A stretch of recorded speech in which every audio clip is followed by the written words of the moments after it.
Ya sesuai dengan omongan gue sebelumnya, kita akan bakal langsung ngebahas dari Liga Inggris, di mana ada big match yang mempertaruhkan puncak klasemen.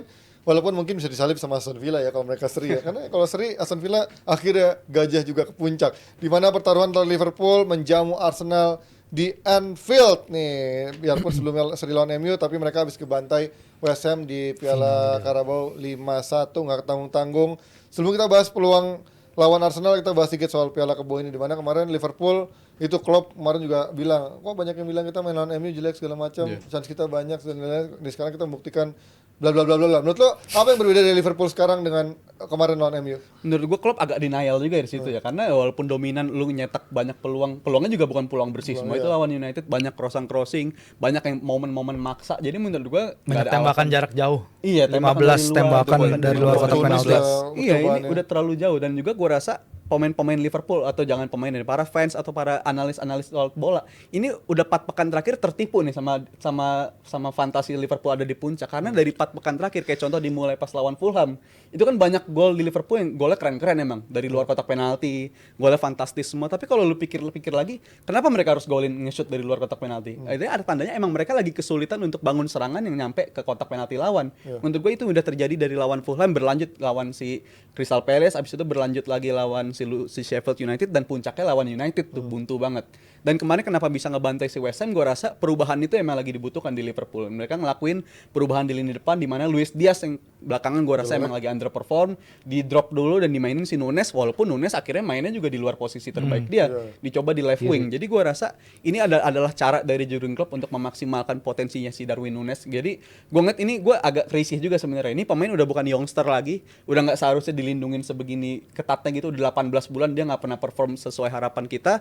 Jadi menurut gue ini sebuah langkah, Klopp masih sabar banget sama si Darwin Nunes ini. Dia masih dikasih kesempatan main di kiri, nanti juga akan berpotensi, mungkin akan berlanjut lawan Arsenal, dia bakal main di situ lagi menurut gue. Mengingat penampilan di lawan West Ham pun gak jelek-jelek banget, lebih kelihatan ketika dia main sebagai left wing. Jadi gue rasa akan berlanjut. Kiri Luis Diaz. Di kirinya, di tengahnya Kiri, si Gakpo, Nunes, kirinya tengahnya Gakpo.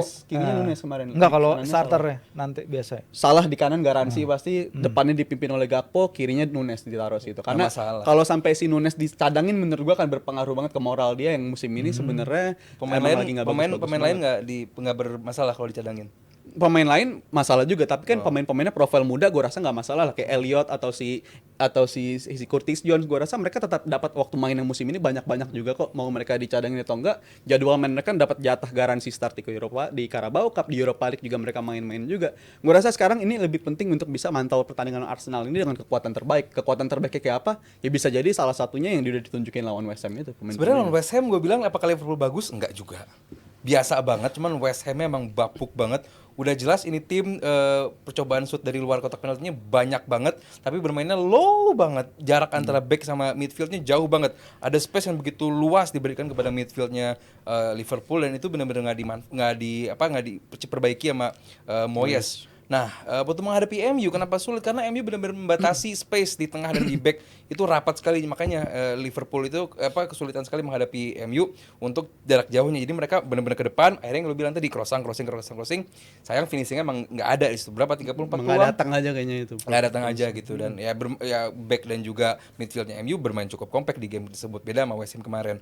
Kalau nanti menghadapi Arsenal ya beda story ya. Dan di final nanti kan kemungkinan besar lawan Chelsea ya, karena Liverpool akan ketemu Fulham, Chelsea lawan Boro ya. Kalau di atas kertas, final idealnya ada Liverpool lawan Chelsea. Tapi menurut lo Liverpool punya kekuatan sedalam itu untuk bisa mengarungi semua kompetisi sekarang? Gue rasa untuk kompetisinya kan lagi-lagi ini bukan kompetisi Eropa yang terbaik. Abis itu untuk squad yang dikatakan sama Jurgen Klopp sebagai squad 2.0, menurut gue penting untuk mantau liga ini. Nggak ada lagi yang namanya Piala Ciki. Carabao menurut gue untuk Liverpool sekarang point of view-nya adalah Piala Major juga. Kenapa harus dikejar? Karena untuk apa ya? Untuk moral pemain, untuk ngejaga tim yang baru ngelakuin rebuild besar-besaran di lini tengah, akan sangat penting untuk mendatangkan trofi supaya kolektivitas tim itu akan terjaga, akan terbangun. Berarti Piala Carabao yang lo prioritasin untuk ini? Sekarang ya one day at a time, Terakhir juara kapan sih? Carabao 2 tahun lalu. 2 tahun. Itu yang pas kompetisi dia bersaing. Oh, yang 4 ya, 4 gelar. Chelsea juga uniknya di situ juga. Jadi dua final lawan Chelsea ya. Iya, 0-0 semua, 0-0 semua. Penalti semua ya? Jadi gua Yang lihat Kepa ya? untuk mantau di Carabao ini seharusnya jadi prioritas untuk Liverpool karena ya mantaunya one day at a time karena finalnya juga akan berlangsung sebelum mereka ngejalanin pertandingan Europa League selanjutnya gitu. Mereka masih jauh banget Jauh Europa League. jaraknya. Jadi menurut gue ini harus dipantau dan juga pemain-pemainnya kan nggak selalu mainin pemain utama Liverpool kalau di Carabao masih bisa memanfaatkan Diaz mungkin kalau mau balikin perform mainin aja di Liga Carabao dulu dan juga untuk Curtis Jones dan juga Harvey Elliott untuk development mereka berdua ini makanan empuk Tapi banget dibanding buat mereka. Liverpool menurut gue prioritasnya lebih besar ke Chelsea, Fir. Menurut lu gimana? Karena Oh iya. Liga kan nggak mungkin. Ya, Iya, Liga iya, nggak ada kompetisi iya. lain yang bisa diselamat untuk menjadi juara kan buat Pochet ini Oh bagus iya, satu trofi. betul. Apalagi Apalagi Pochet pernah juara, kalau ya. kita lihat PSG. kemenangan kemarin Chelsea yang adu penalti ya lawan Newcastle juga dramatis. pemainnya tuh kayak adu penalti udah di final aja gitu. Jadi emang merayakannya benar-benar. Dan ini pentingnya suatu hasil bagus ya dalam laga knockout bagi tim Chelsea yang kita mungkin lupa mereka sangat muda banget ya tim ini tuh, they are very young. Jadi sesuai dengan targetnya mereka, sesuai dengan kapasitas dan kapabilitasnya mereka untuk menunjukkan diri mereka mampu melakukannya di turnamen knockout itu adalah poin sangat penting untuk legitimasi Pochettino juga. Betul. Karena bagaimanapun dia perlu hasil, dia perlu result, dia perlu trofi.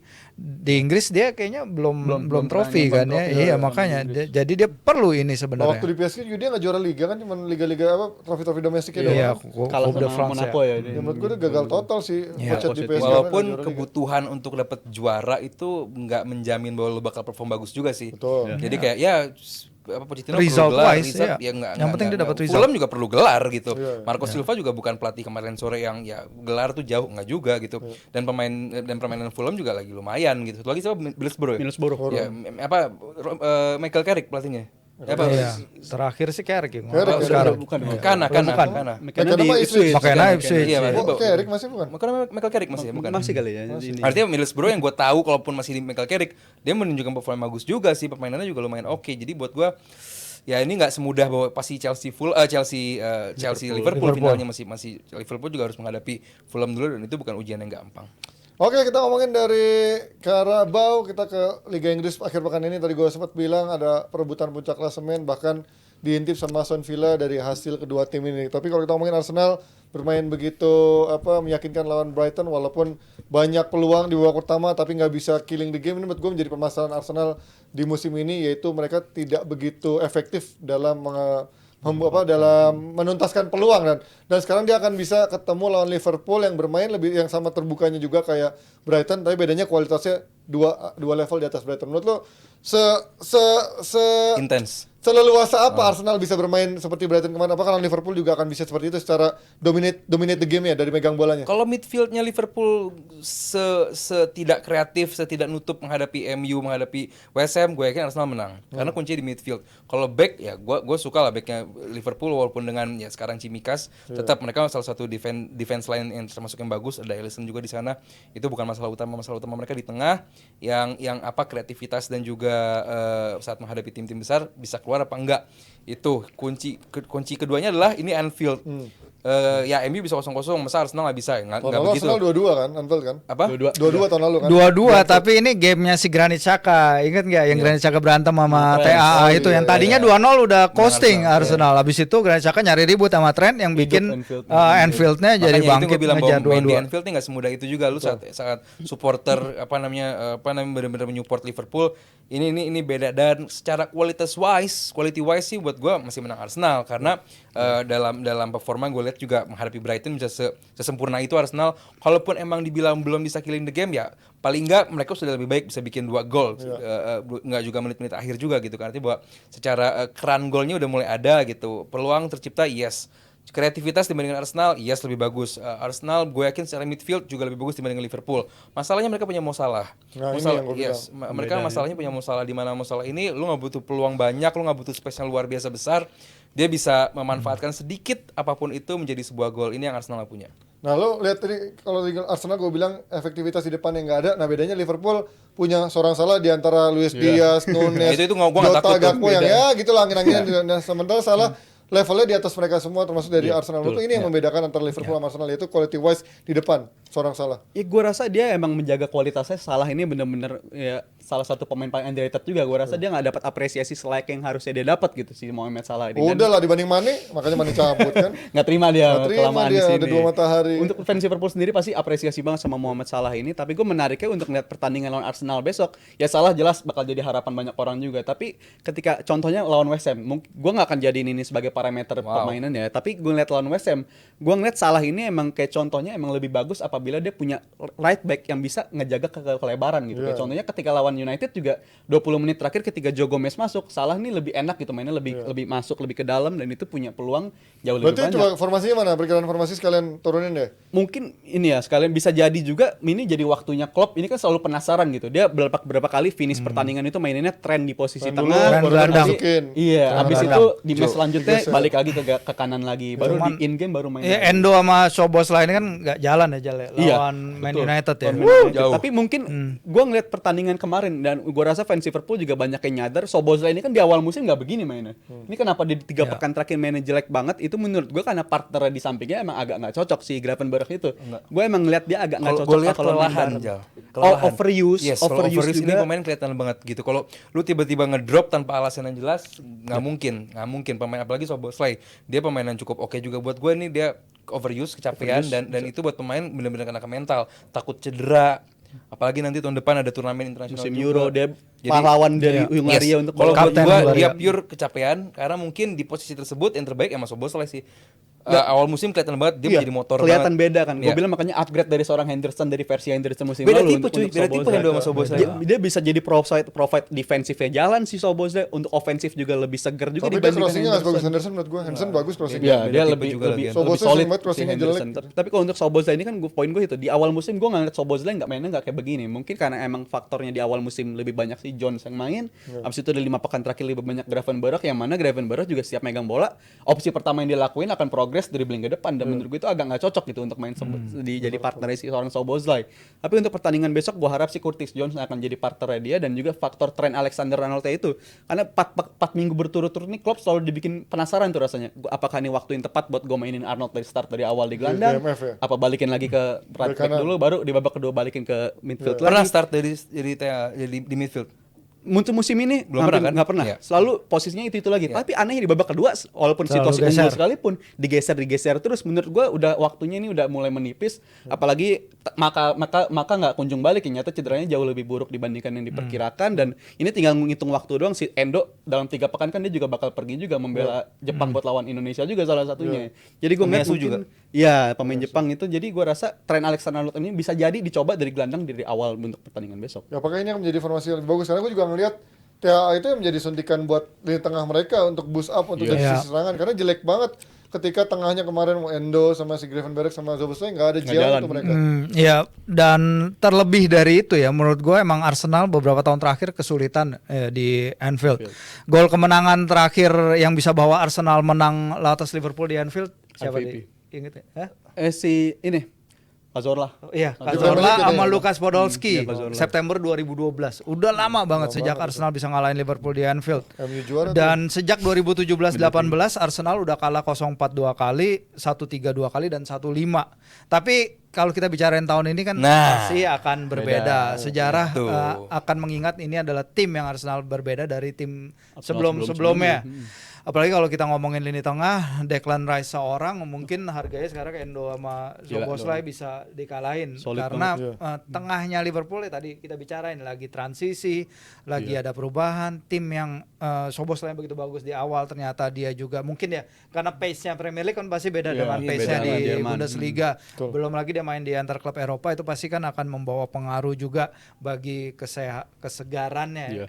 So ya menurut gua kalau kita lihat sekarang mungkin ini best chance-nya Arsenal untuk menang di Anfield setelah bertahun-tahun. Dan gue dari point of view-nya Arsenal ya, Arsenal kan biasanya tiap musimnya oke biasanya bisa main bagus, tapi mental block mereka apa? Biasanya kalah sama City, abis itu nggak bisa menang dari Everton di Goodison Park. Itu kan biasanya terjadi di Arsenal tiap musimnya. Tapi di musim ini mereka udah bisa ngalahin City dan mereka udah bisa menang dari Everton di Goodison Park, menangnya clean sheet dua-duanya. Jadi menurut gue apabila mereka bisa mengatasi Liverpool dan gue yakin mereka punya potensi untuk ngelakuin itu karena gue ngeliat lawan Brighton mereka yang main gue yang ngos-ngosan gitu, ngeliat mereka pace-nya bener-bener nggak cuma dari segi nyerang, dari segi defense juga Arsenal ini luar biasa banget, ngejar semua pemain, bolanya 1-2 detik Brighton megang bola langsung dikejar lagi sama pemain Arsenal. Gue ngerasa kalau mereka bisa menang dari Liverpool, gue lihat ini emang mereka secara mentalitas upgrade banget ketimbang dari musim Emang lalu. kan bosen ya dengernya tiap pekan gitu terus Arsenal harus bisa mengalahkan ini, tes mental. Kalau nggak bisa mengalahkan ini mereka menjadi pesaing tiap pekan begitu terus buat Arsenal. Gini, Ya, itu terjadi terus soalnya. narasinya sekarang ya orang pasti bakal bilang bahwa ya Liverpool sedang dalam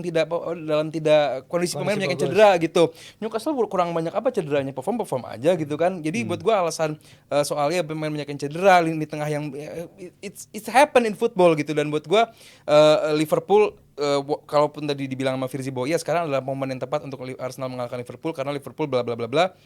Sama Liverpool juga bagus. Liverpool juga bukan lagi jelek Ini- gitu. Sekarang mereka di peringkat 2 Ini gitu. kedua tim yang jumlah kebobolannya sama-sama paling dikit juga di Premier League. Jadi menurut gue kedua tim ini emang sama-sama kuat, tapi kalau ngeliat dari keadaan Arsenal, menurut gue agak lebih unggul tipis dari segi Cuman permainan. akhir-akhir ini segala macam. Liverpool mainnya rada goyang dikit. Fulham kebobolan 3. Iya. Pas lawan siapa tuh yang Palace ya yang baru bisa menang habis Palace main Red card. 10 pemain. Lawan Sheffield, Lawan Sheffield. Luton, lawan Sheffield Luton. juga. Luton Lawan seri. Luton kesulitan. Seri Nah, 90 plus ini 5. Ada yang lagi goyang juga ini dari Liverpool. Ya, makanya masalahnya di posisinya salah itu Zinchenko. Nah itu, yang enak tuh. Nah, itu Rawan itu tuh, poin Zinchenko poin rawan. poinnya di situ. Iya. Kalau Nah, dan ini.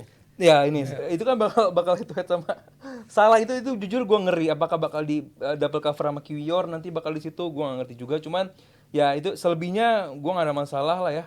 Arsenal gue yakin mereka bakal perform di Anfield karena ya baik dari lini tengah maupun lini depan mereka emang belum yang terbaik, cuman ya mereka sekarang lebih fokus ke defense. Mereka berusaha bagaimana setiap gamenya kebobolan sedikit, walaupun ya nggak selalu seperti itu. Lawan Luton pun nggak demikian. Artinya bahwa ya Arsenal gue rasa di Anfield masih bisa menang lah. Mereka bukan situasi terbaik, tapi gue ngeliat di midfield, contohnya dua nama itu Havertz sama Odegaard. Belakangan 5 pekan terakhir ngeliat ada angin segar lah di antara mereka Bagus berdua. ya. Havertz udah agak meningkat, apabila dia dapat di space lebih banyak ke depan. Nah, Odegaardnya gue rasa banyak berkorban di 5 pekan terakhir, Iya. di mana dia lebih banyak jemput bola ke belakang, dia lebih banyak terlibat Havertz 10. Nggak tabrakan jadinya sama Havertz Iya, ya. jadi Havertz mereka lebih ruang segar geraknya. di 5 pekan terakhir, dan gue nggak heran kenapa jumlah golnya Havertz di 5 pekan terakhir udah melewati jumlah gol dia, bahkan kalau udah dikombinasi sama Chelsea juga ya. 3 gol dari 5. Iya, jadi gue lihat ini emang udah angin segar bagi Havertz, dan gue harap dia bisa ngelanjutin ini, jangan cuma angin-anginan doang gitu. Gue rasa Havertz harusnya bisa sih ngelakuin itu. Tapi belakang gue melihat ada penurunan dari efektivitasnya Saka di Ya, itu apakah dia sejak cedera Overuse juga. nggak begitu balik ke performa terbaik ya, fitnessnya menurut gue. Kalau hitungannya gol dan assist, gol doang karena dia ngasih assist juga. Iya. Kalau dari gol emang menurun, cuma kalau secara performance wise nggak juga sih Ji. Dia masih bagus juga, masih bisa run up dengan pemain lain juga masih oke. Cuman ya balik lagi biasa mereka dapat bek kanannya Tomiyasu, ntar Ben White, tadinya Odegaard deket banget dengan Saka sekarang udah mundur jauh ke belakang. Secara timnya juga berbeda gitu permainannya. Jadi buat gue bukan soal Sakanya doang, tapi secara timnya juga berbeda, dan goal Tapi itu yang stream. membuat jadi golnya menurun menurut gue kan, karena Yes. tahun lalu kan Martinelli dan Saka begitu produktif. Nah sekarang menurut gue efektivitasnya berkurang karena dua orang ini sayap nggak ada yang efektif menurut gue. Setuju karena dan lini tengah striker tengahnya pun juga Karena menurun. demi mengorbankan untuk formasinya Havertz nggak sih menurut lo? Yes, Ya kan, karena yes. Arteta pengen ini worth semua kan, ya kan? Kalau formasinya Havertz sebenarnya ini menggantikan Granit Xhaka musim lalu sih, menjadi Iya orang sih. tambahan di di kotak penalti gitu. Ya nomor 8 tambahan di kotak penalti. Cuman kalau secara performance gua nggak ngelihat link up Martinelli dan juga Jesus di kiri sebagus tahun lalu gitu. Dan ya kalau secara membunuh emang Arsenal nggak membunuh tahun lalu. Cuman secara permainan gua ngeliat lebih siap. lebih dewasa Lebih lah dewasa ya. bahasa Lebih gua. mature lagi ya. Prediksi Anfield 0-2 Arsenal. Anjay, bagus. Gile. Gue 2-1 Liverpool. Ya lo kan Arsenal taruhan gua sama win coach karena ayam Taruh- kan. taruhan lagi. Ayam lagi. kan kecebur lagi waktu itu malam-malam lu taruhan di lagi live Iya. itu. Oh yang di itu Live live IG Instagram. live itu. Kecebur lagi malam itu, jadi ya udahlah. Wah, Kali tapi ini Liverpool. Yang bayarin lebih jadi pede. dia apa lu? Enggak. Enggak, tapi dia mau bayar nggak mau. Ntar mas gue masalah gengsi. Aman mas, aman mas. Pride. Ya. Nonton teater karena Ayam lagi dong berarti. ayam lagi next. Lu nih, Fir? Arsenal Seri tadi sih. kali ya. Arsenal tipis sih. Firzi nggak pernah salah sih kalau Arsenal begini. Ya kita lihat apakah Aldi dan Firzi yang benar sama Coach Yasin kita makan ayam hari Senin atau Rijal yang menikmati Rabu ayamnya nggak Rabu, perlu Rabu, bayar Rabu. lagi hari Senin besok. Oke, kita akan lihat reviewnya di hari Senin besok. Kita akan ketemu lagi dengan topik yang akan serunya abis ini.